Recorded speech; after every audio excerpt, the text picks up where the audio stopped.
Yeah, but the interesting thing is that my journey out of that sort of feeling that I was not, maybe a bit of hopelessness or feeling that I was stuck in myself and I couldn't improve also.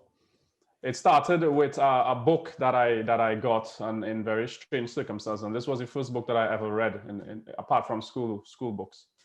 And it's an interesting story. If you want me to share it, if yeah. Yeah. So I was on the ferry. This was close to when I was about to graduate from high school. Maybe I was about 17 or so, and I was on the ferry between the two islands, Trinidad and Tobago, which is it's two islands, one country. Yeah. I met a family friend, and he was telling me all about this book that he read, and he said if he had this book when he was my age, he would be where he was speaking about money. He's saying I would be a millionaire and I'd be set up for life and la la. And then he was saying to me like, oh, I should like he said I should read it one, and then he said he had a copy that he was willing to sell me. Well, he's not selling the books, but he said he had an extra copy. He would be willing to sell me for $100, right? That's like about 10 quid. But I mean, when I'm still 17, I mean, there's quite a few things I could think about to spend 100 quid on a book, right? Yeah. I had no value for books at that time. So I just said, yeah, interesting. Yeah, I'll definitely get it. Yeah, yeah. And that was the end of that, right? Yeah. So a week later, I graduated. I graduated from high school, and I got a few distinctions in some subjects. So they called me on the stage, and they gave me like a hamper with some items in it, geometry set, this, that. And lo and behold, there was this book, the exact book this guy told me about a week ago, Wow. right? Yeah. So I was like, wow, that's an interesting coincidence, So anyway, I started reading the book, and I read the whole thing in a few days, it was a book on finances, and I'm sure most of you probably heard of it. It's Rich Dad Poor Dad. Yeah, yeah, yeah. Rich Dad Robert Poor Dad. Kiyosaki, yeah? Robert Kiyosaki, exactly. And this was a book on finances. Now, this does tie back into mental health. So I haven't gone off track here, but yeah, I will link it back. But it was a book on finances, right? And I read it in a week, and it completely transformed the way I thought of my financial fortunes and so on. Just in a nutshell, the book spoke about the difference in the thinking of rich people and poor people. Rich people poor people think about working for money, and rich people think about letting money work for them, right? The book prescribed a simple strategy for your financial life, which was you get, if you don't already come from money, you get as best a job you can. You live below your means, you save the rest, while to eventually get a bit of a pot together to invest with. And in the meantime, this is what it's stressed, and this is the point. This is why I brought this all up. In the meantime, it's just hammered on financial education. Learn about money, how money works, how investment works, what types of investments are good, what are not, what ones give you the best returns, which ones are safer. All about it just keep hammering that point. Educate yourself about money, yeah. So that is sort of the strategy. That is sort of the strategy that I employed when I came to the UK. I started working offshore, which I lived up below my means, saved up. I got involved learned all about how to invest in property and business and this and that, and that sort of advice really set me up to create a very a financial future for myself that gave me a lot of freedoms and made my life a lot easier just from that knowledge, if you know what I mean. So, but that was the first time. That was the first book that I read that I had an experience where, wow, it's like your whole way of seeing things, your perspectives can change so much just from reading a book about. And it seemed like the knowledge was such elitist knowledge now. I felt like I was being privy to like some really elite knowledge that not everybody can get. And as a result, I sort of got exposed to that whole world of books out there, which teach you things that you can really change your perspective on things. And I still had my limits in the belief that there are certain skills you can't learn, But then I started to see books which had titles that's suggesting that they're going to teach you how to get those skills. Books on how to be more charismatic, how to attract women, how to, qualities and things that I thought, well, how to be better in conversation, or, I thought these things weren't learnable. But with my limited belief still intact, I got some of these books and I started to read and so on, start to apply some of the little ideas and, start to see some improvements and stuff like that, so, and then slowly but surely, those some little results, some little improvements in those skill sets that I noticed started to slowly erode that limiting belief that I had. So I saw a way out that I could actually improve these skill sets, Yeah. So Shai, you wanted to comment on that? Wow. I mean, powerful stuff. I've come across Rich Dad Poor Dad, but much later, and everyone who probably does wishes they came across it a lot sooner.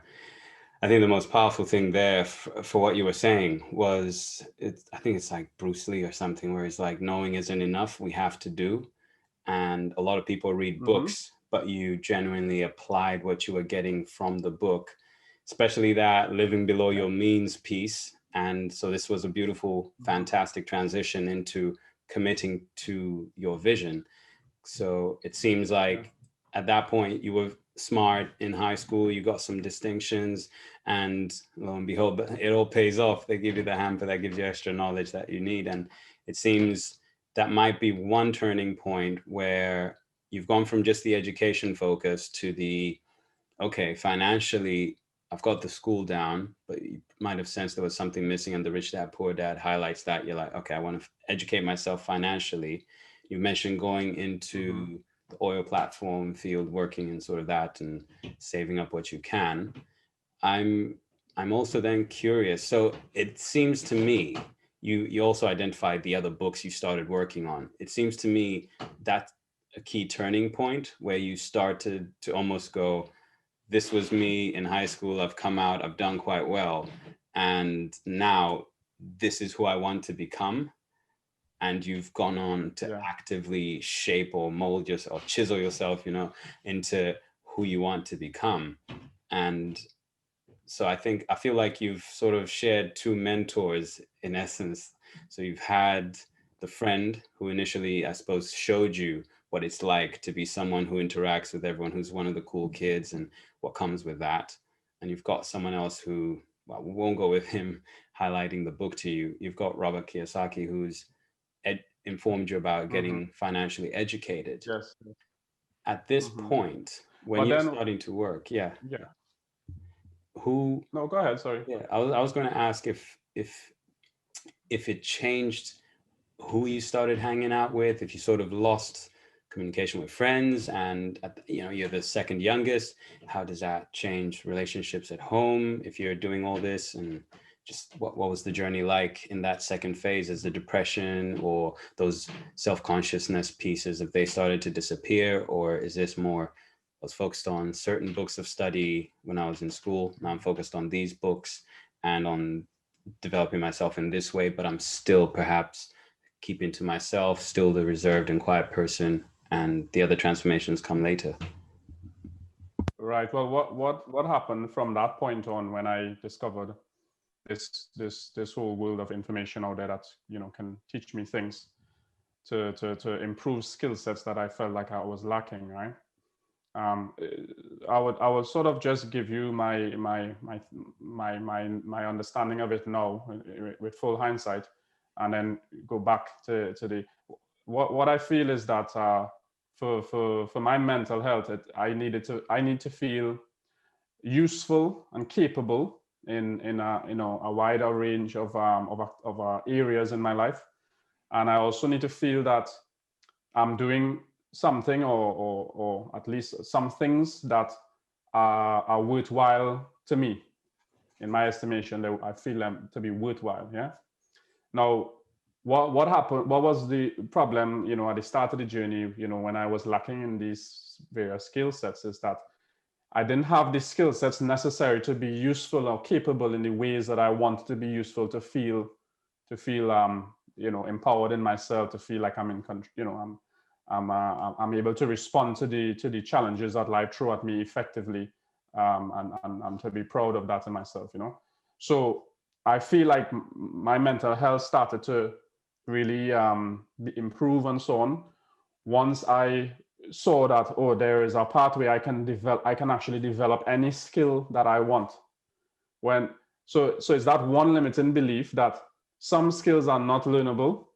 That's the one limiting belief that I think if people let go of that, then you can have the understanding that there is a pathway from wherever you are at now, where you're feeling I'm so shy, I'm so bad at this, I can't talk to people, I feel nervous in this. There is a clear pathway where you say, oh, every skill is learnable as long as I'm willing to go out there now and seek the information and take the gems and then start to apply them and so on.